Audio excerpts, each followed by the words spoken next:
제가 오늘도 또 선곡을 한번 해봤습니다. 노래 한 곡 들으시고 시작하시죠. 더 라스트 왈츠, 마지막 왈츠 춤이 될 것 같아요. 영화 올드보이의 OST입니다. 이 음악 들으면 왠지 군만두가 먹고 싶은 이상한 생각이 드는 건 왜일까요? 저희 정치부 기자들 사이에서 요즘 국회의 가장 큰 이슈가 바로 이겁니다. 자유한국당의 비대위원장은 누가 될까? 민주당의 당대표는 누가 될까? 이거 두고 정치부 기자들이 요즘 아주 발빠르게 취재하고 있습니다. 그런데 양쪽 모두 올드보이들이 거론이 됐습니다. 한 분은 출사표까지 던지셨습니다.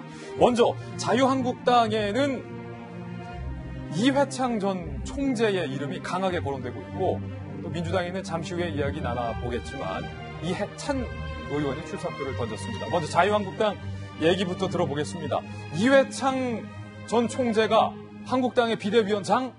여러분 어떻게 생각하십니까? 이 전 총재의 발언부터 한번 들어보시죠. 박근혜 대통령 당선시키기 위해서 열심히 선거운동을 했어요. 그랬는데 이 지경이 되니까 솔직히 굉장히 자괴감이 들고. 신전 의원님, 이회찬 전 총재랑은 국회에서 자주 뵀었죠? 자주는 아니지만 하여튼 꽤 뵀었습니다. 뵀었죠? 예. 어떠십니까? 요즘 좀 건강은 괜찮으십니까? 최근에는 못 뵀어요. 최근에는 예. 못 뵀는데 작년까지는 건강했던 것 같고요. 근데 최근에 제가 듣는 얘기로 의하면 좀 더 기력이 좀 쇠하셨다는 말씀을 들었어요. 아무래도 좀 연세가 있으시니까. 예. 근데 이제 사실 저는 지금 올드보이 얘기를 하니까 사실 좀 많이 찔려요. 왜냐하면 우리 이 보수당이야말로 인재를 양성하는 데서 참 인색했다라고 저는 생각을 했어요. 인재 양성에 인색했다. 예. 그러니까 새로운 인물들이 계속 젊었을 때부터 당에서 일도 하고 정치적인 감각도 익히고 하는, 제가 보면 정치가 이게 하루아침에 되는 게 아니거든요. 그런 어떤 과정이나 또 들어올 수 있는 길이 사실 그렇게 많지가 않았어요. 예. 저도 어떻게 보면 그런 훈련이 없이 들어가서 처음에 고생을 많이 했는데. 인재로 영입됐었죠. 근데 이제 제 분야에는 제가 전문가였지만 네. 정치적인 부분에 있어서는 굉장히 또 새로운, 굉장히 많은 지식이 필요했었어요. 예. 훈련과.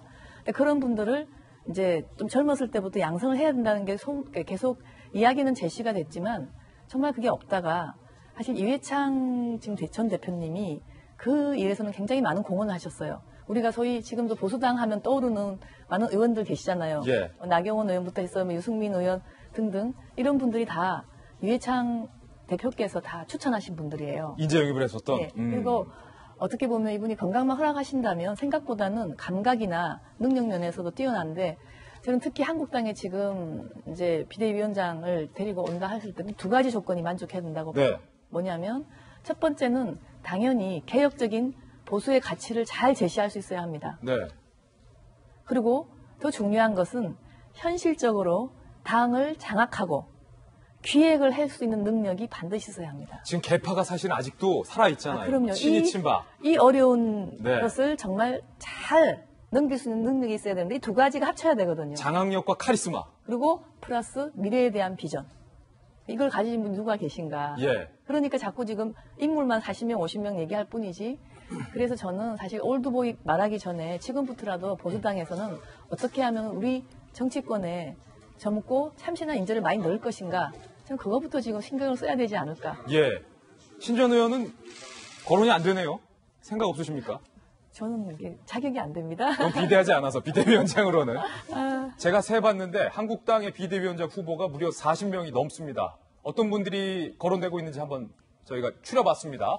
이회창 전 총재 얘기 많이 나오고 있고요. 그리고 이정미 전 재판관. 그 이유는 무엇인가 했더니 결자해지 차원이다. 박근혜 전 대통령 때문에 쓰러져간 당을 이정미 전 재판관을 모셔와서 결자해지하자. 뭐 이런 설명이라고 해요. 그리고 김종인 전 더불어민주당 대표까지 지금 모시려고 실제로 영입 노력을 하고 있다. 만약에 된다면 김종인 전 대표는 거의 직업이 비대위원장인 수준이 돼버리죠. 그리고 아주대의 이국종 교수, 외과 의사 선생님이니까 외과 수술식으로 그냥 다 정밀 집도하겠다. 이 취지는 좋은데 과연 가능할까? 김병준 교수. 그리고 지금 도올 김용옥 선생님 얘기까지 어제 나온 상황입니다. 도올 선생님까지 나왔어요. 그래서 저희가 2017년 도올 선생님의 이 정치에 대한 발언 저희가 뒤져서 찾아봤습니다. 들어보시죠. 2017년 대선이라고 하는 것은 어떻게든 나는 사람을 논하지 않습니다. 누가 어느 당도 논하지 않고 우리 국민들의 상식을 대변할 수 있는 사람이 이제는 뽑혀야 된다.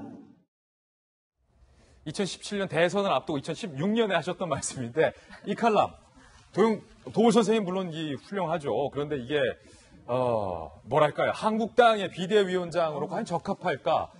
이게 어쩌다 이런 얘기까지 나왔을까? 어떻게 보세요? 도우 선생님. 지금 저도 이제 언론 보도를 쭉 보다 보면은 비대위 후보로 거론된 사람이 한 40여 명. 예. 굉장히 많죠? 그렇게 많다는 얘기는 사실 없다는 얘기입니다. 제가 반대로 말하면 보기엔. 없다. 네. 그러니까 너무 많다라는 거는 사실 적정한 사람을 찾기 어려우니까 이 사람 저 사람 오죽했으면은 이국정 외상센터장까지 저는 이분을 폄훼하려는 게 아니라 예.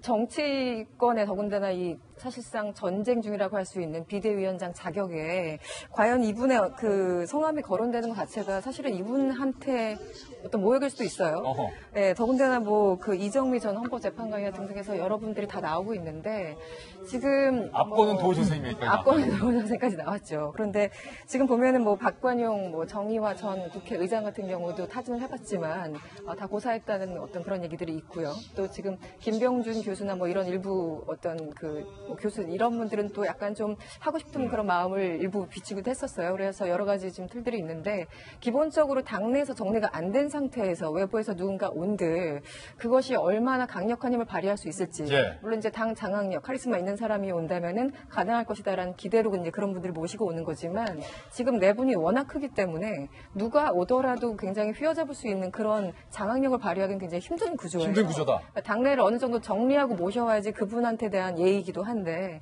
왜냐하면 지금 김성태 원내대표 같은 경우는 새로운 비대위원장이 온다면 정말 모든 정권을 다 맡게 된다라고 얘기하고 있지 않습니까? 그러면서 2020년 총선의 어떤 권한까지 드려야 된다 이렇게 얘기를 하고 있고 친박 쪽에서는 아니다. 우리들이 해결해야 되고 전대까지 가는 어떤 가교 역할만 해야 된다. 이 개파 간의 갈등이 아직 뜨겁게 살아있다. 네, 예. 이런 상황에서 누군데 쉽게 오려고 할까? 저는 참 걱정되는 상황이라고. 그런데 김병민 박사님, 그 여러 40명의 후보 중에서 이 카리스마 부문에서는 도우 선생님이 1등 아닙니까? 카리스마에서? 김종인 전 대표와 거의 비등비등한 역할을 하지 않을까. 그러면 그 대단한 거죠. 그거. 대한민국에서 비례대표를 4번이나 한 사람의 카리스마와 비교가 되겠습니까? 예. 그래서 아마 지금 나오고 있는 많은 사람들이 한국당의 위기를 보여주고 있는데 저는 저렇게 많은 사람들이 있으니까 한 사람이 비대위원장 쭉 하지 말고 조금씩 하면 어떨까라는 생각이 아니 이렇게 된 이상 우리 초등학교 반장처럼 돌아가면서 돌아가면서 근데 제일 첫 번째 해야 될 사람이 예. 있습니다. 보니까 이회창 전 총재가 저는 눈에 확 띄는 게 지금 보수정당에서 제일 먼저 해야 되는 게 혁신이고 두 번째가 통합이라는 얘기를 하는데 저는 혁신 전에 통합부터 좀 했으면 좋겠어요. 일단 통합부터 하자. 통합하고 혁신하면 되는데 통합에는 누가 제일 적임자냐면 이회창 총재다. 왜냐? 예. 지금 사실 바른미래당의 전신인 바른정당을 뛰쳐나갔던 인물들의 핵심 주자는 결국은 유승민 전 대표예요. 유승민 전 대표. 유승민의 오른편에 누가 있냐? 지상호 의원이 있고 예. 왼편에 누가 있냐? 이혜원 의원이 있는데 이 사람들 모두가 다 이회창 키즈예요. 그러다 보니까 이회창 전 총재가 들어와서 다 들어온나 해서 싹 다 모아놓고 들어온나? 그리고 다시 시작하자라고 하는 모습들을 조금만 했으면 좋겠어요. 왜냐하면 이회창 전 총재에 대해서 제8공화국 시대를 열 일이냐라고 얘기하는 사람들이 또 있거든요. 제8공화국이요. 이 여전히 너무 적기 때문에 네. 건강에 대한 문제도 있고 실질적으로 너무 올드보이에 대한 그런 이미지가 강하기 때문에 잠깐 들어오셔서 일단 통합하시고 네. 그 다음 역할 또 딴 사람이 하시고 이렇게 해서 마지막에 이국정 교수도 와서 집도의를 가지고 예. 마지막에 인적 청산도 하고 예. 이렇게 좀 갈 수밖에 없는 이 이상한 상상을 할 수밖에 없는 다 들어가. 상황입니다. 예. 네. 그럼 뭐 임기는 뭐 한 달씩 합니까? 뭐 한 3주씩 합니까? 그래도 한 2달 정도씩 하면 좀 2달 정도씩. 네.